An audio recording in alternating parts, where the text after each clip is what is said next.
Hello Science Week, my name is Nathan Weir from Crafty Nathan's Creations, and I'm here today to show you how to make this little diorama from simple supplies you can find around the house, maybe if you go out for a walk, and a lot of stuff you can get in your local hobby store. Let's get straight into it. To start this diorama, I started off by getting together all the tools I would need and devising a plan of what it would look like. My idea for this diorama was based on a poem by Robert Frost, The Road Less Travelled. I wanted to replicate the feeling of walking through a dark forest, a break in the road, autumn leaves around, and a signpost pointing in two different directions, with a man and his dog taking their time and walking through. When you're doing projects like this, one of the most important things you can deal with is scale. You got to make sure that every single part of it is matching up with every other single part. If things don't look correct and they don't match up, the brain will tell you this doesn't work. This is a well-known problem in the model making community where things just don't look right. And if you do it perfectly, no one will notice, and that makes all the difference.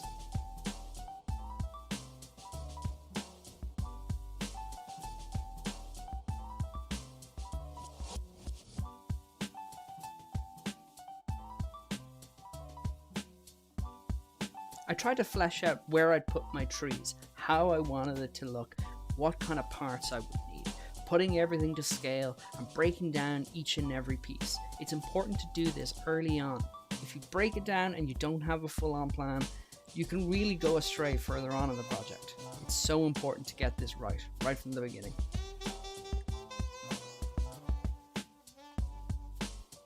After taking some calculations and using a scale calculator, I realized exactly what every height had to be, and I was able to get started cutting and working the foam.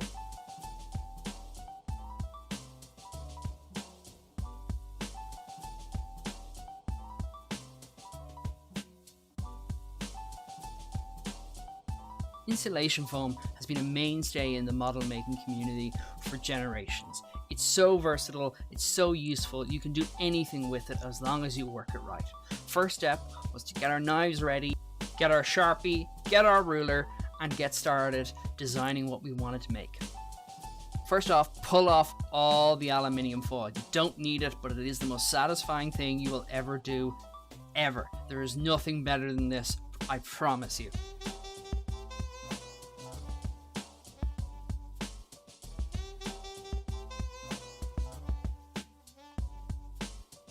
Measuring out our 20 by 20 grid, we want to have this all down here on the foam so we don't forget. Make sure you measure twice, cut once. That's the most important thing.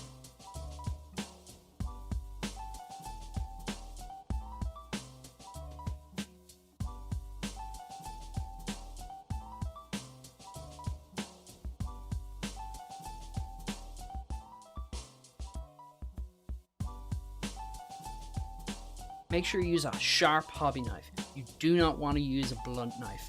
Do repeated and shallow cuts. It should take you a few times before you get through. It'll give you a much cleaner cut and a much straighter cut. Trust me on this one.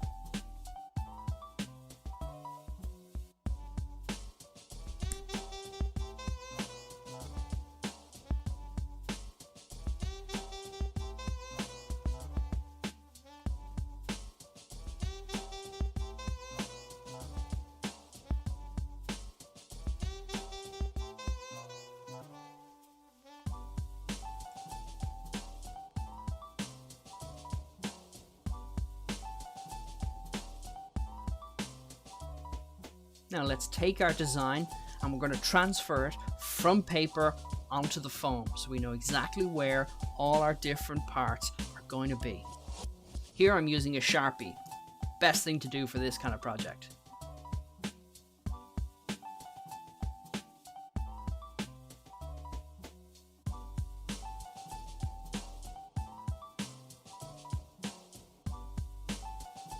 You don't need to be too accurate. We're just roughly blocking in where the different components are going to be. When you're starting off, it's sometimes better just to go freehand and go with what you want to think to do. But when you're doing a project like this, it's sometimes good to stick with the plan for now until things get interesting. Sometimes you want to go off the beaten track and try something completely different.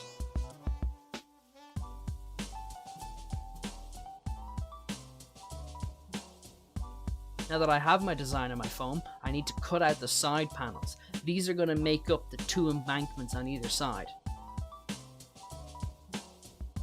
Again, I mark it in and get it ready for cutting.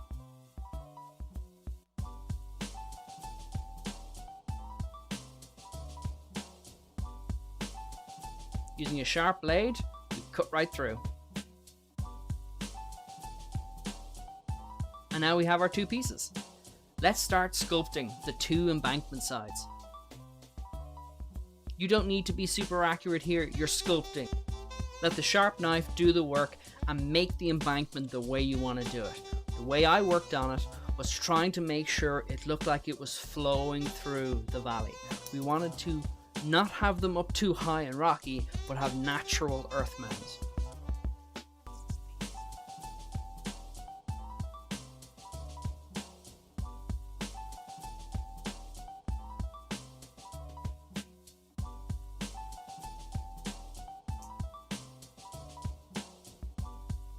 Take your time on this project. Stuff like this, if you muck it up, it can really have long-term down the line problems. So try and get it right, but make sure you don't leave any straight lines. There's nothing in nature that's straight, and that's what we have to ensure here.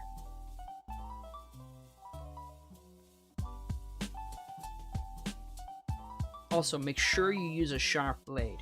You use a dull blade, you can really hurt yourself. Using knives such as this, you can have a really bad time if you're hacking away. You need to slice right through these things. And now we're going to try a little test fit.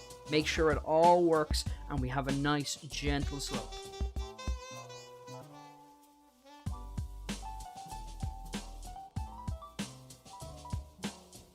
As you can see, I've left a little bit out. I cut too much and I didn't realize, but don't worry, we'll figure that out soon.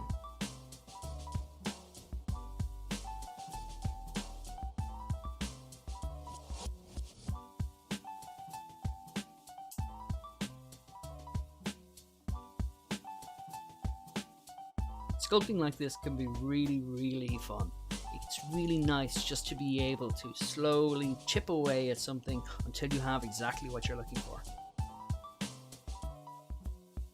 Time for a test fit with our minifigure. It's looking pretty good.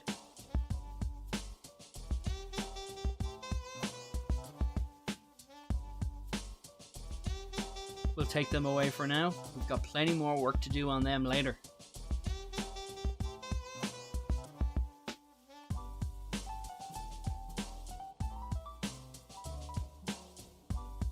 I decided I want to have a ditch here, so I marked it out and got ready to start cutting.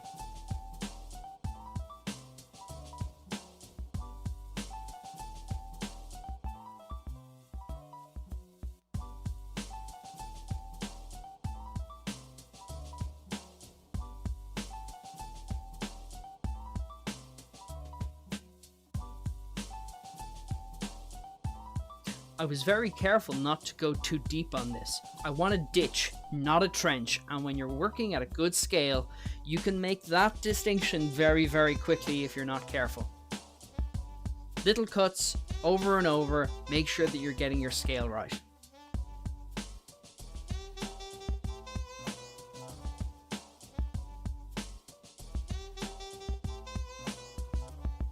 After that test fit, I take a wire brush and I start to rub down all the parts that are going to be glued together. This makes sure that we have a much stronger bond. Anytime you're using an adhesive for whatever you're doing, it's always important to basically roughen up each side of it so it sticks together much stronger. You can use this in any aspect of making, but for this it works an absolute treat. Roughen up, then apply adhesive.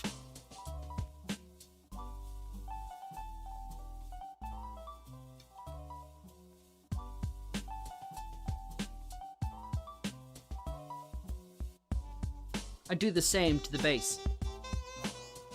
Then with some Mod Podge, a great all-round glue, we start to stick the two pieces together.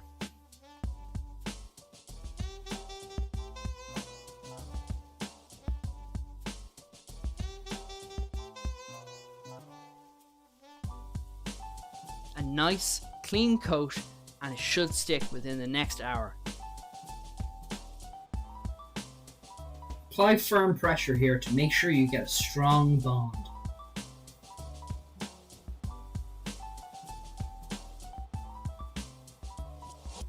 Also make sure that your top layer and your bottom layer match up on the outside. If not, you'll have overhangs and it becomes a nightmare to cut later. A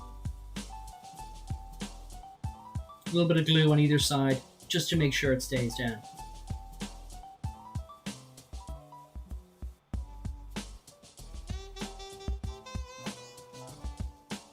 After using glue on a brush, you want to use a bit of brush cleaner. Clean it up, get it out, and really it'll keep that brush living a long life. I cannot recommend this enough.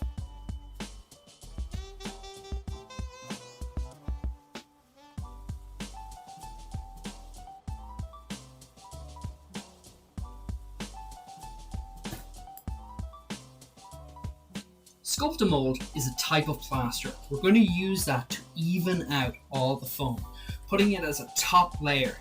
It'll be the perfect thing to really set this diorama off. Using a 2:1 ratio of 2 parts Sculpting Mold and 1 part H2O, we'll get the perfect consistency to cover our diorama.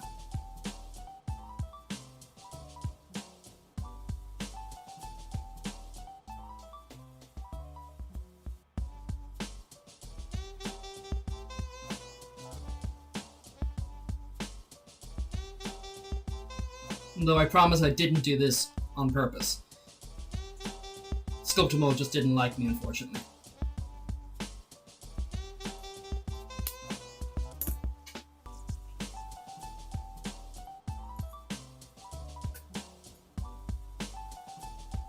Make sure to bag this up and keep it safe. We don't want any air getting in there and drying it out. So let's mix it up. Nice and softly. We want a little bit of water, a little bit of Sculpting Mold. If you put in too much water, it'll be far too watery and it will take days to dry. This is a serious concern. Less water is better. Get it together so it's a nice paste, and then we'll start adding it onto the diorama. You want to try and work this in with your fingers, getting maximum coverage, and it'll dry pretty quickly, so you've got to work fast.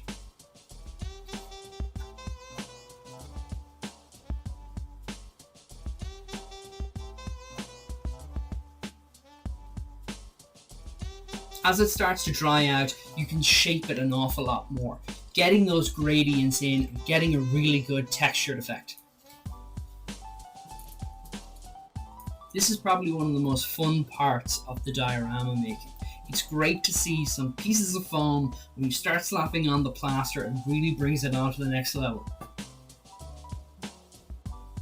Keep working it until you're happy or until it's fully dried out.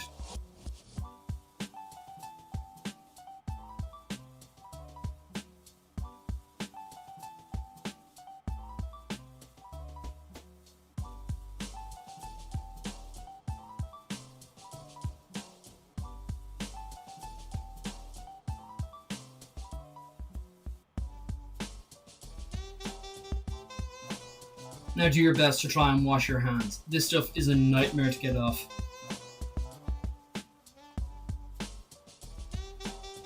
It's still a bit wet, we'll come back to this later.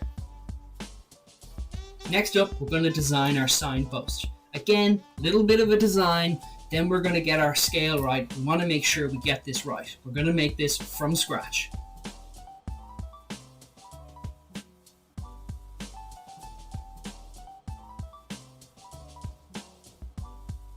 Matching it up with our figure will get the scale perfect. Taking some barbecue sticks, we're going to cut it to length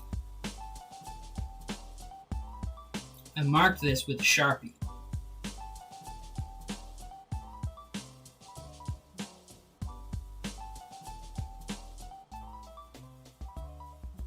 While I initially tried to use the knife, this turned out not to be as successful as I thought it would, and eventually I had to go and use the snips.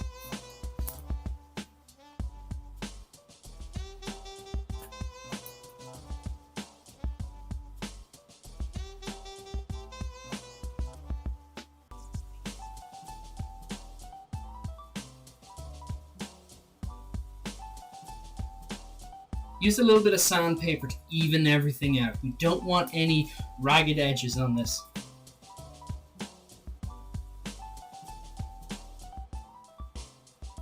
We can roughen up the sides, give it a bit of a wood technique with the knife. Taking an aluminum can, we're going to cut out our signposts.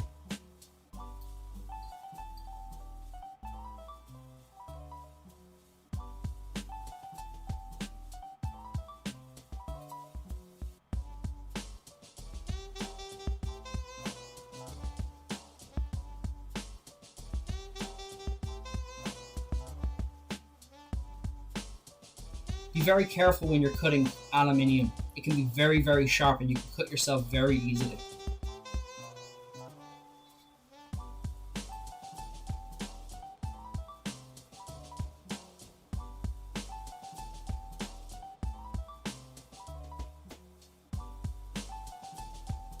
Once they're ready, we can attach them right to our signpost. To do so, we'll use a little bit of glue and attach it with some tweezers. Yes, this is the most finicky thing you could ever do.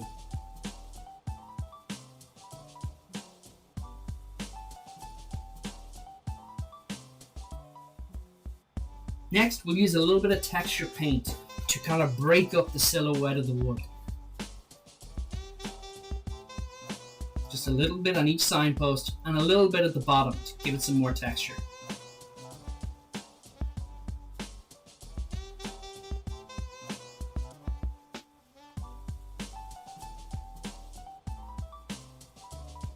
As a final step, I found a little bead and I attached it right to the top to round the whole thing off. And there we are. Dry it out with the heat gun for a little while longer. Then, using some acrylic paint, we are going to paint the whole diorama. What we're trying to do here is block off all the white. We don't want that to be shining through when we start to put on the soil. Just put down 1 or 2 thick coats.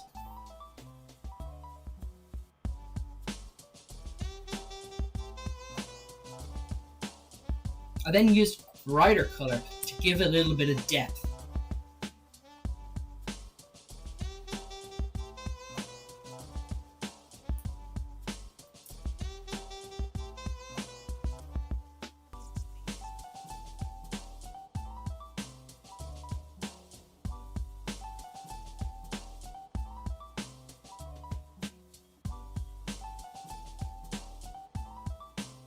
The next step, we're going to cover the whole diorama in actual soil. This is real soil that's been sifted and baked. Nothing quite matches soil than actual real soil. We're going to lay down a layer of Mod Podge and then sprinkle the soil right on top of the diorama through a stocking to get a kind of dust effect. We don't want big, large particles. We want thin, easy coverage to match the scale.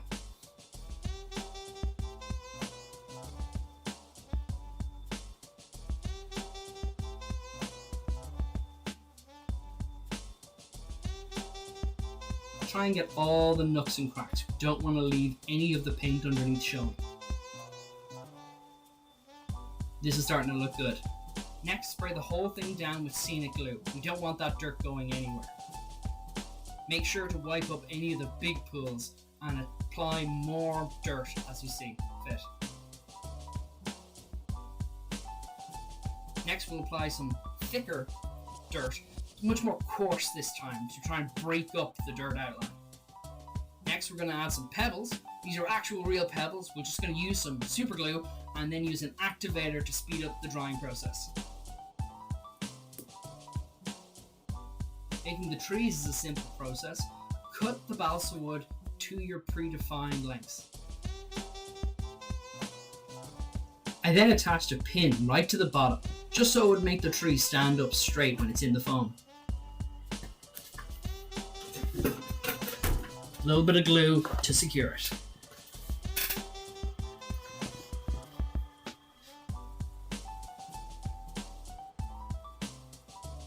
I then gave the trees a little bit better bark effect. narrowing them at the very, very top, just so they more resemble bark.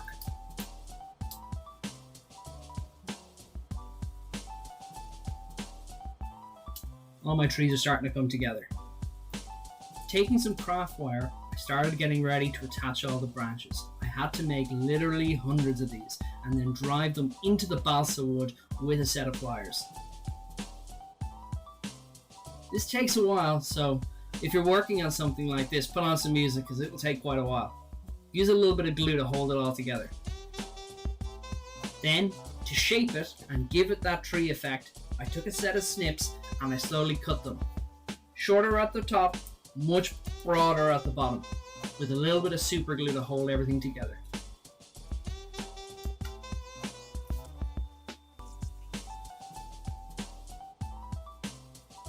And then we had the start of our forest.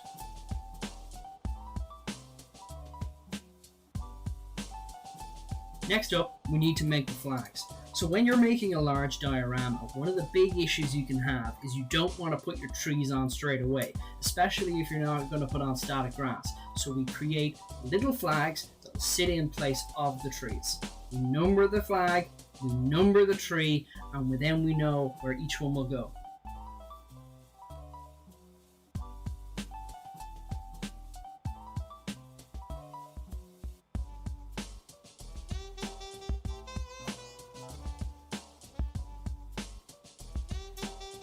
So now it's time for a test fit. Let's see what tree we want to put where. This can be a really fun part because you're always wondering how you want it to look. So take your time at this point. Play around with it. Maybe you'll find a tree's better here or that tree is better over there. That's half the fun of it. You want to see how it's going to look.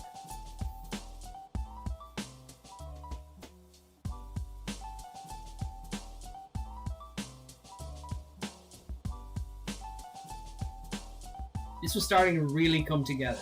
And once I had it all ready, I then swapped out my trees for my flags before we move on to static grass.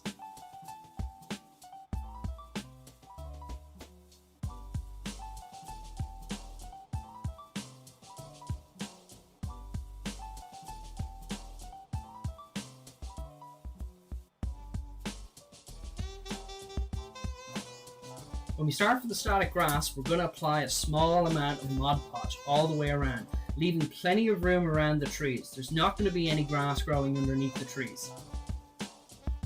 Then we take the static grass through our static grass generator. Here I use dark green and a lighter green and put them in the static grass generator. This creates a static field that basically makes the grass stand up on end, and is a great modeling resource that you can find in most big hobby stores.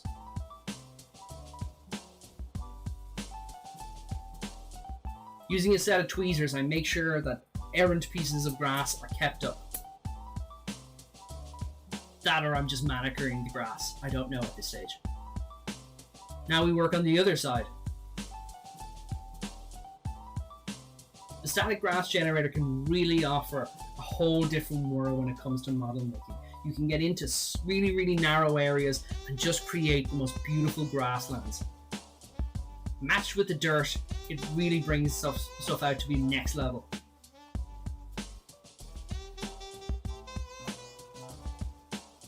Just had to move the flag there because I could not get to it otherwise. Make sure to remind me to put it back. And then some more manicuring. You can always recycle this. Now we're going to apply a brighter form of static grass, a dark burned grass. We apply this in little areas so not to overpower the green. This makes it much more natural, a vibrant amount of colour rather than just one or two layers. You can suck up all the excess static grass with a hoover and a stocking. This has the added bonus of collecting it all so you can use it again. We use some more scenic glue to make sure it all holds together. It's going to take a while for this to dry. Then we attach seafoam twigs. We drive them into the soil with a little bit of glue, and it really brings out an incredible root effect. This was a really, really fun part of the build, and I think it really adds to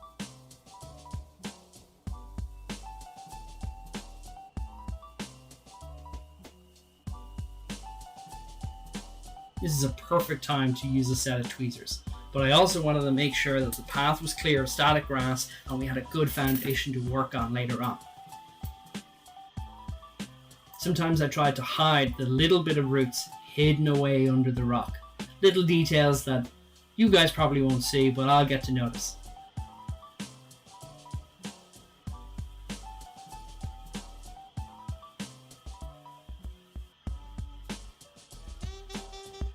Now it's time to add the path. We use Vallejo air paints and an airbrush to get this effect. Using a little bit of khaki, we add it to the airbrush and we're going to lightly dust a coat for the path. While potentially you could use weathering powders, in this case I thought the airbrush was the best choice.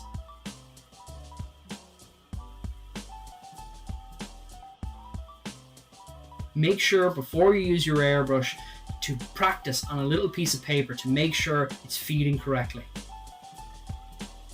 When using an airbrush, it's always important to do light, controlled coats. You do too hard, it can really mess up what you're working on. And always make sure to clean it afterwards to improve the longevity.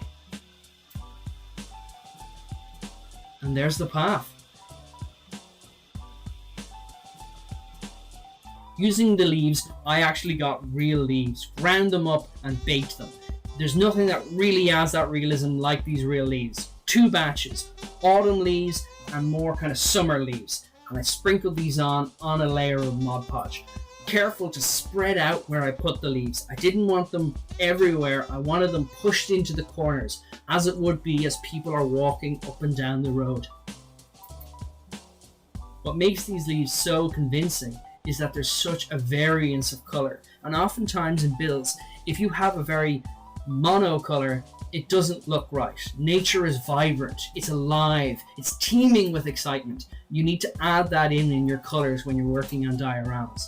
I then added a little bit of the green leaves to kind of break up that, show the transition from summer to autumn.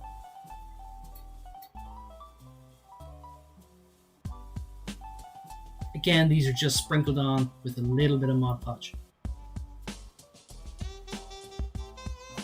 Make sure you get all the little areas where leaves would have accumulated. And then clean the path off, making sure to get rid of any excess leaves and any static grass still remaining. Around the trees is also a perfect place to add a little bit of cover. Hold all this together with a bit of scenic glue. I added a couple more leaves for the fun of it.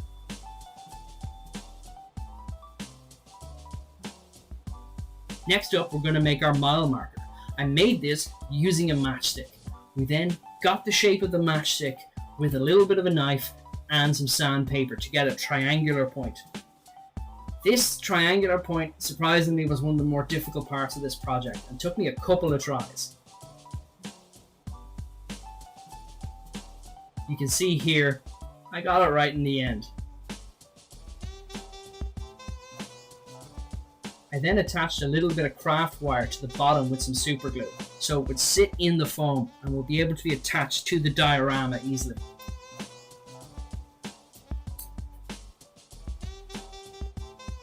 Use a bit of activator to speed up the drying of the glue.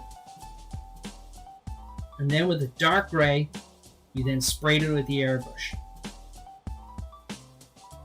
We followed this up with an oil paint wash.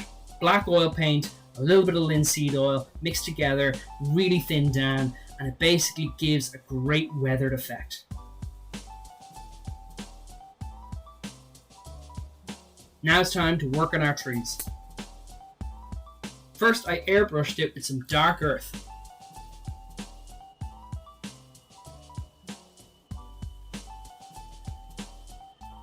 I followed this up with a mahogany colour to give that tree real life.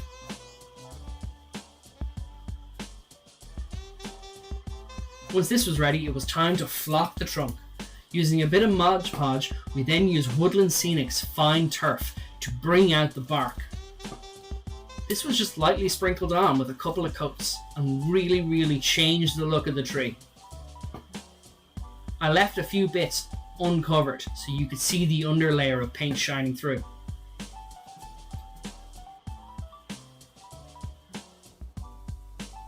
Next up, we flocked it with some wild grass from Knock in the static generator.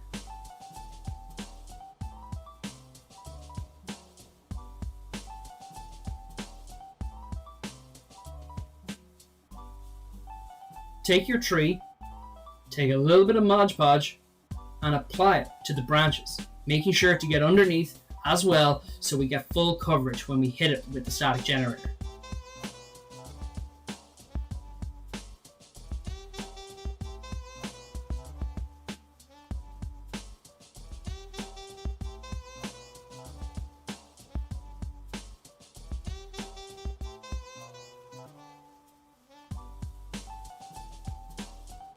The static generator really adds life to it really quickly.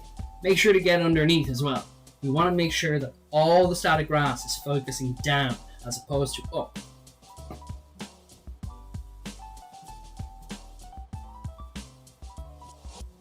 You can always recycle the stuff that doesn't stick. We can darken down the tree now with the airbrush.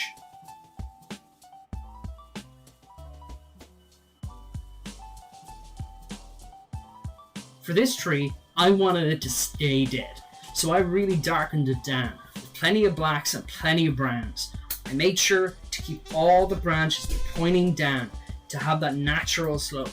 When you're working on stuff to make it as realistic as possible, you need to imagine how would nature react to this? What would it look like? I often use plenty of sample pictures to judge how my work is going.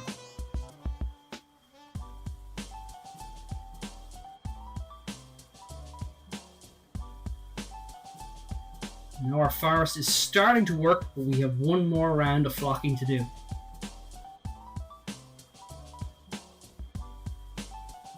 I apply some scenic glue to the trees and then apply the static grass right on top and then flip it and apply it to the bottom.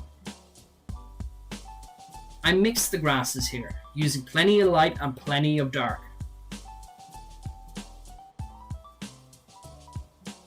Next, we paint the signpost.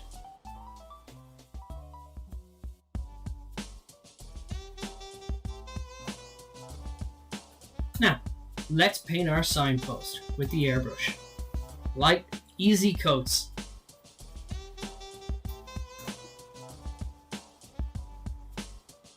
Then, simple wash with the black ink.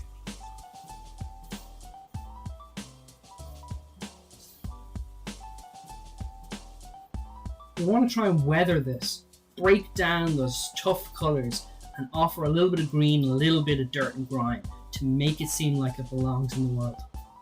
You can rub off your mistakes. I do. I designed the signs on the computer, then printed them out and then attached them painstakingly with the tweezers and an awful lot of patience. I don't want to say how long this took, but it took absolutely ages and was a nightmare.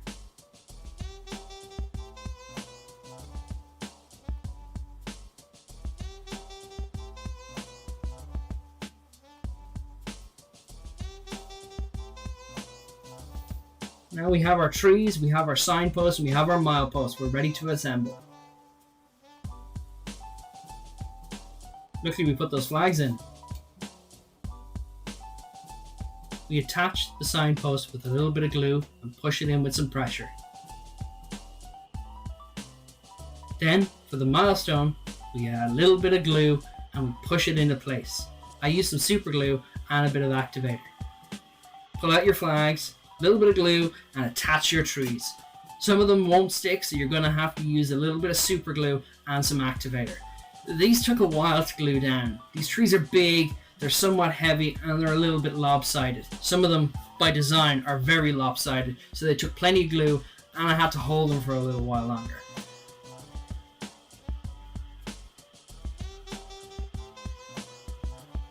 In this instance, a couple of leaves will cover that up pretty easily.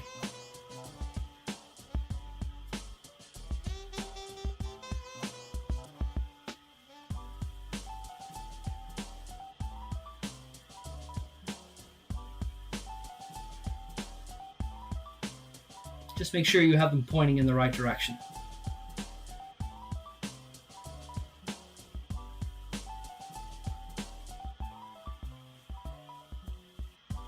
the last tree goes in. For the sides, I used a black acrylic paint and I just covered it up with 2 to 3 coats.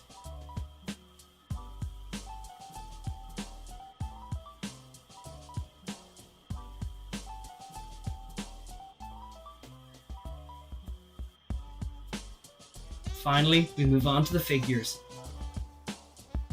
Every model is going to have a little bit of issues from when it was made, so sometimes you just need to use a little file and take off the worst of it.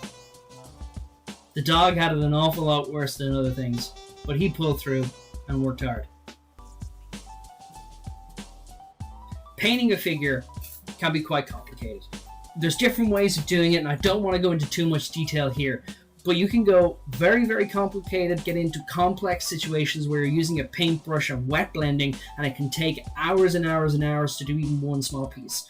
For this project, I did this quick and dirty. I didn't put massive amount of hours into it. I used the airbrush for the main part of it, and then I hand painted the main features. Not a huge amount of effort involved in this, but it came out pretty nice. I was really happy with how the jacket turned out using those reds and browns.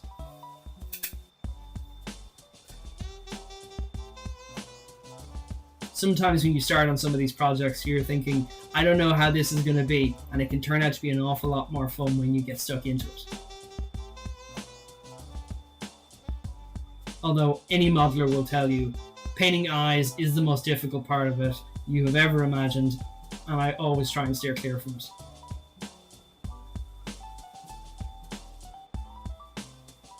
And there we are. A little bit of mud to make him sit in the world, and we'll attach him into the model.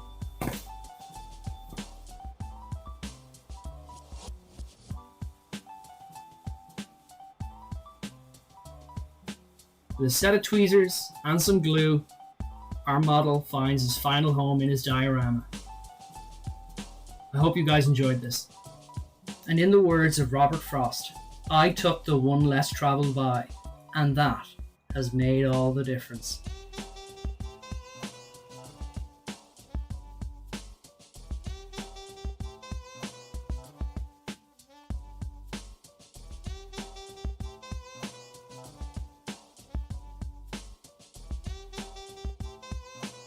Thank you so much, Science Week, for following this video. I really, really appreciate all the support.